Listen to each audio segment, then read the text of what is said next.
Haleluya, selamat sore Bapak-bapak, rekan-rekan kaum pria di GPDI Kepaduri yang saya kasihi. Kembali kita beribadah walaupun masih secara online, namun saya yakin ibadah kita tetap menjadi ibadah yang diberkati Tuhan. Kita akan berdoa sebelum firman Tuhan disampaikan. Haleluya. Terima kasih Tuhan Yesus untuk kesempatan yang Tuhan berikan. Kami kembali boleh bersekutu di dalam Tuhan. Sekalipun kami tidak berkumpul bersama saudara-saudara kami, namun kami yakin dan percaya persatuan daripada Tuhan itu boleh menjadi bagian dari kami. Kami tetap boleh menikmati kebenaran firman Tuhan yang senantiasa kami butuhkan dalam kehidupan kami, khususnya di masa-masa yang sulit yang penuh dengan kekhawatiran saat ini. Namun kami ingin belajar, kami ingin tetap kuat di dalam Tuhan, karena janji Tuhan bahwa Tuhan senantiasa menyertai dan tidak meninggalkan kami. Haleluya, memberkati pemberitaan firman-Mu Tuhan. Biarlah pemberitaan firman ini boleh memberkati kami semua. Terima kasih Bapa, di dalam nama Tuhan Yesus Kristus kami sambut pemberitaan firman Tuhan. Haleluya, amin. Bapak-bapak sekalian, seperti kita ketahui bahwa kita semua saat ini masih berada di dalam apa istilahnya PSBB ya, social distancing. Jadi kita belum bisa kumpul-kumpul lagi, kita belum bisa beracara seperti biasanya. Namun firman Tuhan tetap kita bisa nikmati secara online ini.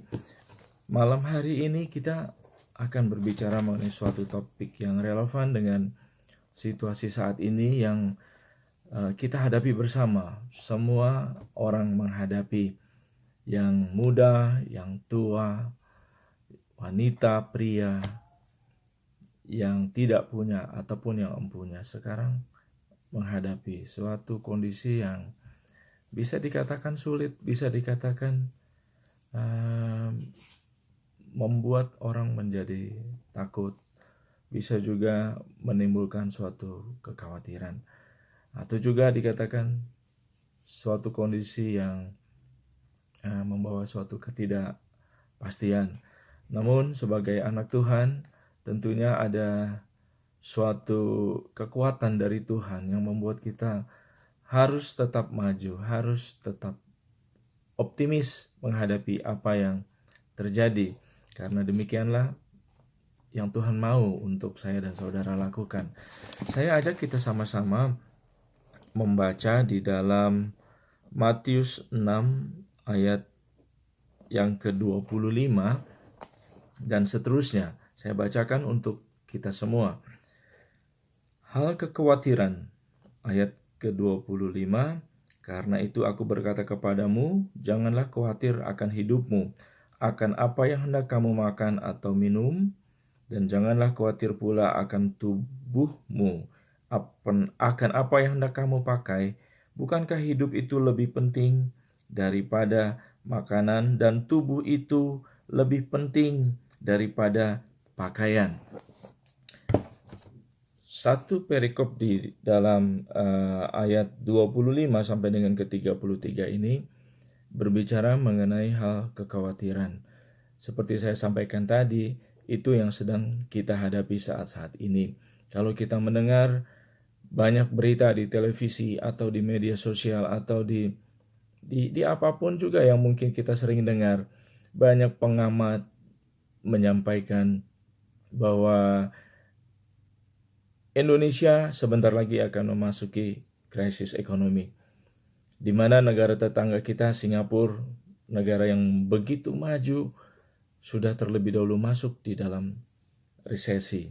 Sebelumnya Korea Selatan, negara yang begitu maju dan kuat, juga sudah masuk ke dalam resesi. Namun puji Tuhan, Indonesia baru dikatakan akan masuk ke dalam resesi.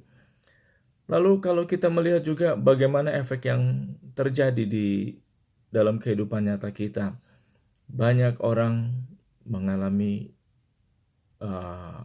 pemutusan hubungan kerja, pengangguran, karena banyak industri yang mengurangi kapasitas. Banyak sektor usaha yang harus meresize, harus melakukan restrukturisasi, karena kondisi yang memang tidak mungkin kalau mereka melakukan secara normal. Jadi efeknya adalah bagaimana membuat suatu usaha seefisien mungkin supaya usaha yang ada tetap bisa berjalan dengan baik atau berjalan dengan normal. Salah satu yang dilakukan adalah pengurangan tenaga kerja bagi yang bekerja. Bagi yang berusaha tentunya akan mengalami problem juga, misalnya pemasukan yang semakin berkurang. Misalnya dikatakanlah kalau biasa mendapat 100, mungkin saat ini hanya 20 atau 30. Orang katakan bagaimana mungkin dengan omset segitu bisa menutup operational cost. Tentunya itu akan menjadi suatu permasalahan tersendiri. Banyak perusahaan-perusahaan besar yang sudah melakukan perlindungan kebangkrutan, restrukturisasi hutang. Karena memang secara nyata itu terjadi. Sulit untuk jangankan membayar kewajiban, mungkin untuk menutup operational cost sendiri itu suatu permasalahan.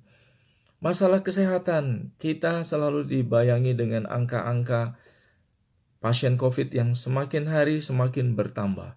Bahkan Indonesia mungkin sudah lebih daripada China yang pertama awal terkena pandemi ini.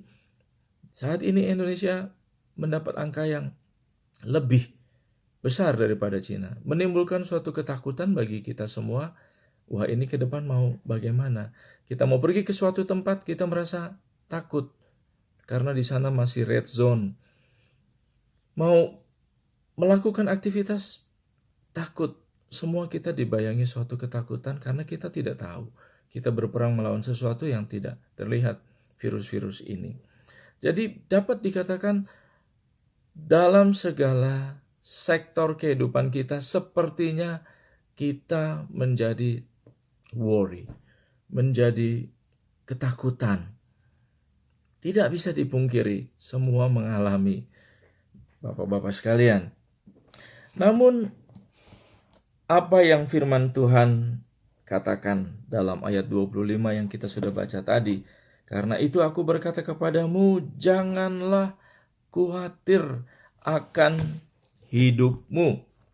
Suatu statement tegas Tuhan Yesus sampaikan kepada para murid. Dan tentunya ini juga menjadi bagian dari kita untuk menerima firman Tuhan ini. Statement Yesus jelas. Bukan kata orang, ini kata Tuhan Yesus sendiri. Janganlah khawatir akan hidupmu, akan apa yang hendak kamu makan, minum. Jangan pula khawatir akan tubuhmu, apa yang hendak kamu pakai. Bapak-bapak sekalian, Tuhan Yesus sering sekali dalam menyampaikan suatu persoalan, dia menyampaikannya dengan menggunakan suatu perumpamaan, atau juga sering menyampaikan dengan menggunakan suatu perbandingan. Dalam ayat ini, ayat-ayat di bawah ini, kekhawatiran kita sebagai manusia, Tuhan membandingkan atau memberikan contoh. Kita diperbandingkan dengan ciptaan Tuhan lainnya. Di dalam ayat 26, saya bacakan. Pandanglah burung-burung di langit yang tidak menabur dan tidak menuai dan tidak mengumpulkan bekal dalam lumbung, namun diberi makan oleh Bapamu yang di surga. Pertama, Tuhan memberikan perbandingan. Yang pertama adalah kita sebagai ciptaan Tuhan dibandingkan dengan ciptaan Tuhan lainnya, yaitu burung. Dikatakan di sini burung-burung di udara. Bapak-bapak, kita tahu dalam Alkitab banyak sekali menyebutkan burung ya. Ada burung elang, ada burung merpati, ada burung gagak, dan banyak burung lainnya. Dan di sini dikatakan burung di udara atau burung di langit. Nggak jelas burungnya burung apa, tapi yang pasti ini bukan burung elang yang tentunya punya banyak kelebihan untuk mengumpamakan sesuatu yang baik, yang luar biasa, burung elang. Atau ini juga pasti bukan burung merpati yang biasanya dilambangkan untuk suatu kepolosan, kesucian. Jadi burung apa ini? Dalam bahasa aslinya dikatakan burung-burung kecil ini, burung di udara ini dipakai kata stroution, yang artinya adalah burung-burung kecil, burung-burung umum, atau mendekati seperti burung pipit. Nah, kalau burung pipit kita semua sudah tahu ya, dan kita pernah baca mungkin di dalam Alkitab. Jadi dikatakan burung pipit di udara dipelihara, dikasih makan sama Tuhan. Burung pipit ini burung yang bisa dikatakan tidak ada artinya loh Bapak-bapak. Beda dengan tadi burung elang ataupun burung merpati. Burung pipit ini tidak ada harganya. Burung kecil di udara. Ya seperti burung gereja mungkin kira-kira seperti itu. Kenapa saya katakan tidak ada harganya? Di dalam Matius 10 ayat 29 ada suatu gambaran betapa nggak berharganya burung pipit itu ya. Di dalam Matius 10 ayat 29 saya bacakan. Bukankah burung pipit dijual 2 ekor seduit? Ya, ayat situ, ayat di awal, bukankah burung pipit dijual 2 ekor seduit? Saya nggak tahu nilai seduit berapa, tapi bayar 1 duit, dapatnya 2. Murah sekali. Lalu ada lebih lagi yang lebih murah. Di dalam Lukas 12 dikatakan bahwa burung pipit ini punya harga lebih murah lagi. Lukas 12 ayat yang sebentar ya, Lukas 12 ayat ke 6. Saya bacakan. Bukankah burung pipit dijual 5 ekor 2 duit? Jadi tadi 2 ekor bayarnya 1. Berarti kalau bayar 2 harusnya dia dapat 4. Tapi dikatakan di sini 5 ekor 2 duit. Murah banget. Diobral, di sale. Sesuatu yang diobral, sesuatu yang di sale dapat dikatakan no value. Atau ada value tapi rendah. Kalau barang itu berharga tentunya dia tidak akan sale. Contoh produk-produk bermerek yang bagus gitu, yang mungkin dia nggak akan sale. Sale dilakukan misalnya karena mungkin out of date, atau barangnya sudah mau habis, atau ya banyak hal yang artinya ada sesuatu. Nah, burung pipit ini diobral, bapak-bapak sekalian. Jadi barang yang nggak berharga saja Tuhan perhatikan. Suatu yang tidak punya value saja Tuhan perhatikan. Tuhan kasih makan. Tuhan peliharakan. Luar biasa. Saya punya beberapa burung, bukan burung pipit, lovebird, anak saya suka kebetulan. Saya punya beberapa. Burung lovebird ini punya perlakuan khusus katanya. Sebelum saya taruh di rumah, orang bilang, kalau pagi jam 7 kamu semprotin. Lalu sesudah disemprotin jam 9 kamu kenakan matahari, taruh di matahari supaya kena matahari. Lalu dikasih makan, jangan lupa jam 11-12 angkat lagi, pindahkan ke tempat yang teduh, adem. Istimewa sekali. Nggak bisa disambi, artinya butuh satu orang yang care burung-burung itu. Suatu ketika, beberapa waktu berselang, sudah dirawat, dikenakan upaya sedemikian rupa. Suatu ketika, salah satu burung yang ada meninggal.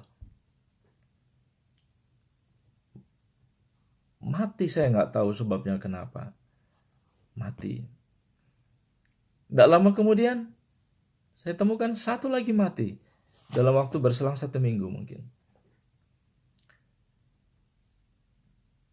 Burung yang saya pelihara dengan kekuatan saya, dengan perlakuan ekstra, mati. Tapi bagaimana kita lihat burung-burung yang lepas bebas di udara sana? Bukan saya yang pelihara, tapi Tuhan yang pelihara. Dia kasih makan. Dia bebas berterbangan sana sini. Karena kasihnya Tuhan, burung-burung itu hidup. Manusia bisa berusaha, tapi juga terbatas. Tapi ketika Tuhan memelihara kehidupan kita, kehidupan burung-burung itu sebagai contoh. Burung-burung itu bebas terbang kemana-mana. Dan jarang kita lihat kejadian burung mati. Itu bukti pemeliharaan Tuhan. Haleluya, Bapak-bapak sekalian. Berikutnya Tuhan kasih perumpamaan. Tadi bicara mengenai burung. Berikutnya ayat ke-28. Matius 6 ayat ke-28.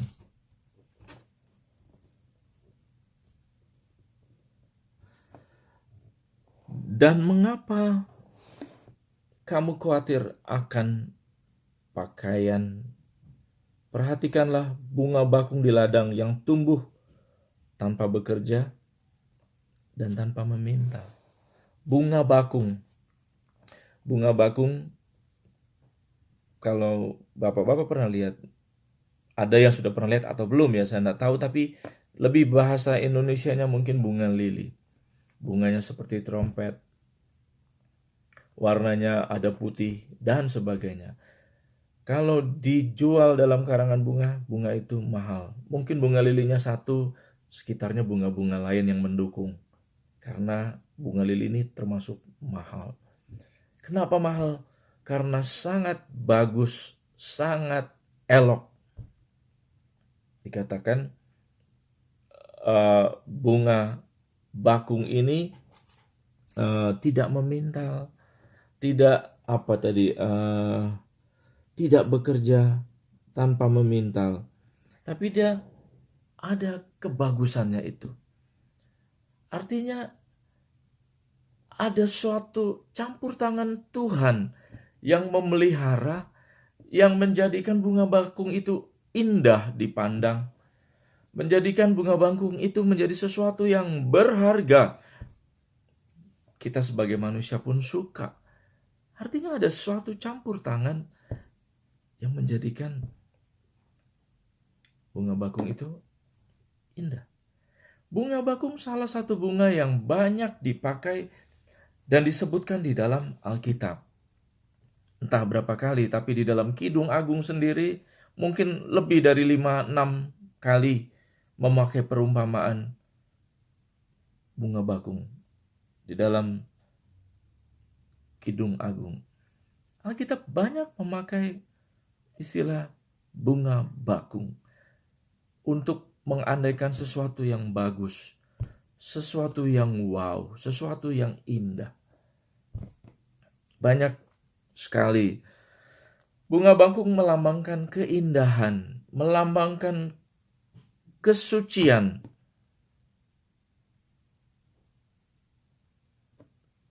Mari kita renungkan, siapa yang menjadikan itu? Itu adalah tanaman di padang, tanaman liar, namun bisa menghasilkan sesuatu yang bagus. Itu bisa terjadi karena campur tangan dan pemeliharaan Tuhan. Amin, Bapak-bapak sekalian. Bahkan dikatakan di dalam ayat selanjutnya, ayat 29, namun aku berkata kepadamu, Salomo dalam segala kemegahannya pun tidak berpakaian seindah salah satu dari bunga itu. Luar biasa, luar biasa. Salomo seorang raja besar, tentunya punya koleksi baju yang bagus-bagus, yang tidak dimiliki orang-orang biasa. Secara nilai harga, secara nilai keindahan, tentunya Salomo memiliki itu semua. Tapi ayat 29 ini katakan bahwa, saya ulangi lagi ya, ayat 29, namun aku berkata kepadamu, Salomo dalam segala kemegahannya pun tidak berpakaian seindah salah satu dari bunga itu. Artinya bunga itu luar biasa. Luar biasa. Bukan karena usahanya sendiri, tapi itu karena pemeliharaan Tuhan. Itu adalah bukti pemeliharaan Tuhan terhadap sesuatu yang Tuhan ciptakan. Bapak-bapak sekalian, kita sudah melihat bagaimana perlakuan Tuhan terhadap ciptaannya. Tadi yang pertama burung pipit, burung tidak bernilai. Yang kedua bunga bakung, tanaman yang tumbuh di padang liar, namun memberi nilai keindahan yang luar biasa. Itu ciptaan Tuhan yang biasa-biasa saja. Saya ajak kita merenung sejenak. Bagaimana dengan kita manusia? Ciptaan Allah yang luar biasa, melebihi burung-burung, melebihi bunga bakung. Ayat ke-30. Jadi jika demikian Allah mendandani rumput di ladang yang hari ini ada dan besok dibuang ke dalam api, tidakkah Ia akan terlebih lagi mendandani kamu, hai orang yang kurang percaya? Jadi kita orang yang sering atau terbuai di dalam kekhawatiran, tidak mau move on, dikatakan sebagai orang yang kurang percaya. Kalau kita ingat betapa berharganya kita di mata Tuhan, kita ciptaan yang istimewa. Dalam Kejadian 1 ayat 26 ke 27 dikatakan bahwa kita diciptakan serupa dari gambarnya Tuhan. Serupa dari gambarnya Tuhan. Ini luar biasa, Bapak-bapak sekalian. Sesuatu yang diciptakan sesuai dengan aslinya tentu mempunyai nilai lebih. Ada suatu museum di luar negeri, Madame Tussauds nama museum itu. Dia menciptakan rupa fotokopi manusia-manusia bersejarah di dunia, manusia-manusia top di dunia, dengan kemiripan 99 hampir 100%. Untuk proses pembuatannya diukur tingginya, diukur karakter khususnya apa. Pokoknya semua apa yang ada di rupa si orang asli yang mau dibuat mannequin patungnya, dikopi sedemikian rupa oleh suatu tim yang luar biasa. Dan memang hasilnya sangat amat menyerupai. Demikianlah saya dan saudara diciptakan Tuhan. Kita segambar dan serupa dengan Tuhan. Kalau lilin-lilin, patung-patung lilin di Madame Tussauds Museum itu hanyalah patung mati, tapi saya dan saudara adalah makhluk hidup. Bukan hanya gambar Allah yang diterapkan pada kita, namun di situ ada rasa Allah, ada perasaan Allah yang juga ditanamkan dalam saya dan saudara.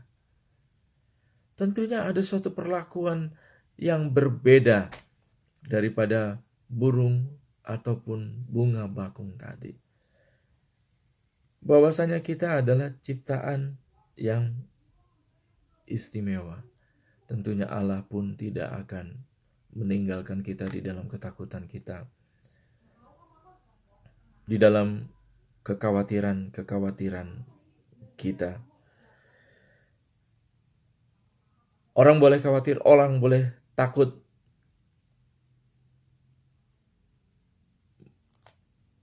Adalah orang yang tidak mengenal Tuhan. Maksud saya orang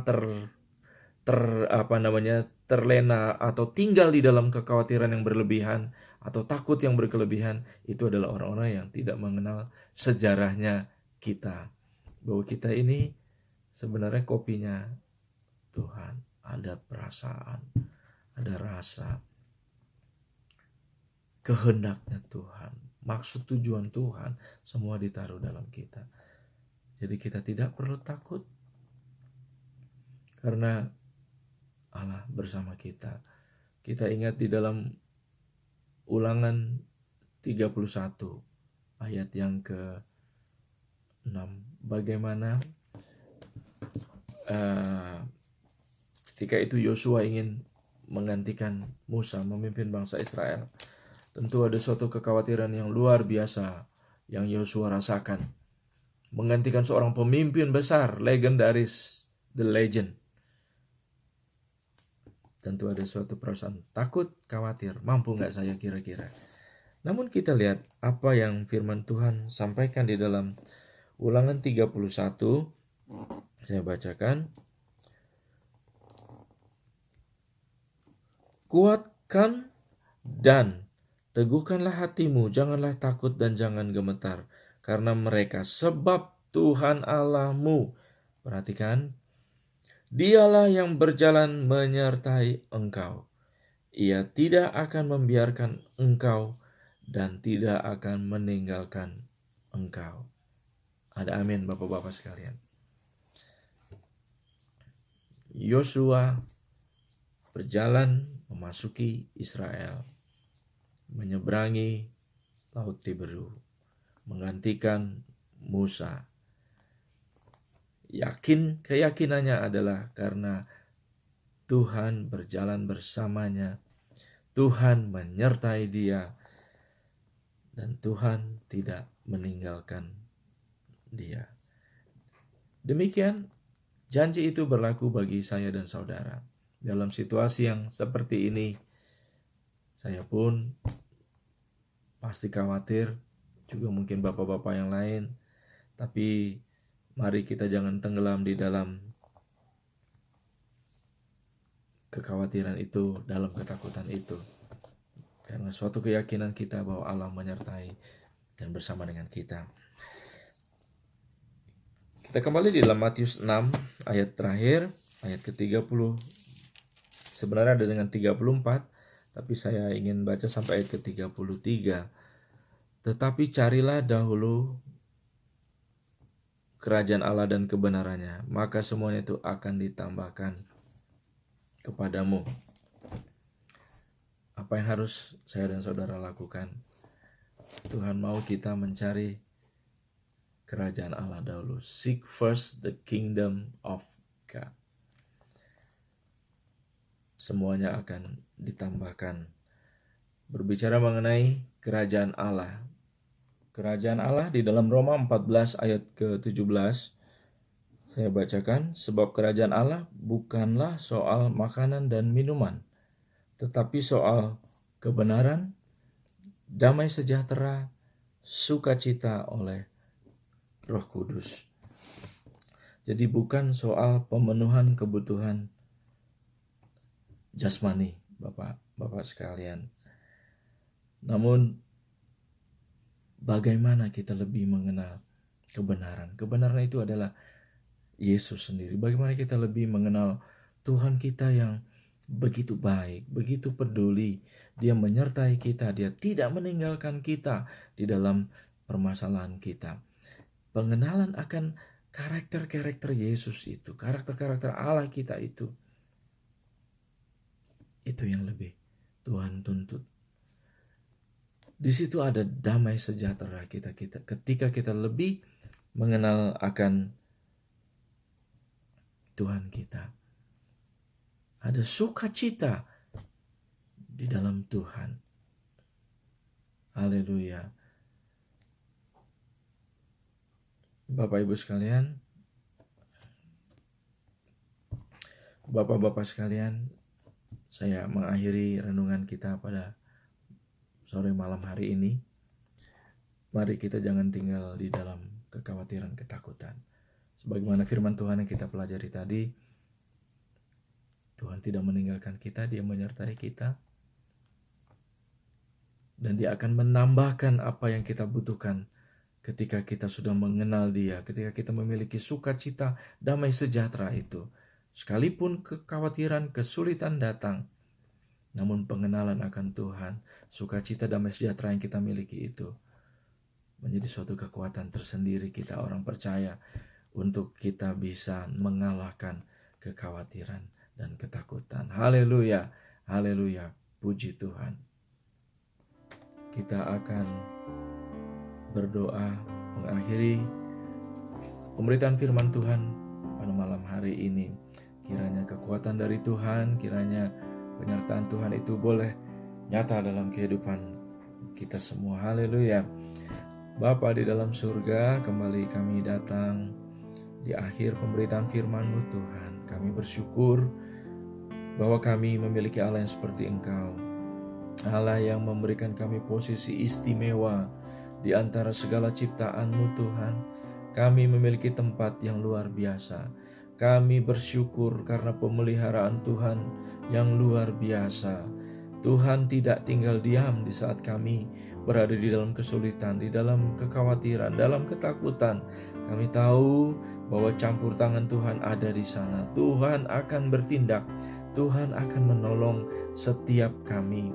Kami bawa pergumulan kami dalam tangan-Mu Tuhan. Permasalahan kami bawa dalam tangan-Mu. Mari Tuhan, Engkau lihat setiap kami, kaum pria yang ada ya Bapa. Kiranya Tuhan, pertolongan Tuhan itu boleh nyata dalam kehidupan kami. Kami boleh mengenal Tuhan lebih. Kami boleh semakin mengenal Engkau. Bagaimana Engkau Allah yang penuh kasih. Allah senantiasa yang mau menolong, siap menolong setiap kami yang membutuhkan pertolongan. Dan Allah yang senantiasa mencukupkan kebutuhan kami. Terima kasih Bapa, terima kasih Tuhan. Biarlah firman-Mu malam hari ini boleh menjadi kekuatan bagi kami semua. Terima kasih Bapa, segala puji hormat hanya bagi-Mu Tuhan. Kami akhiri ibadah malam hari ini di dalam nama Tuhan Yesus Kristus. Haleluya. Amin.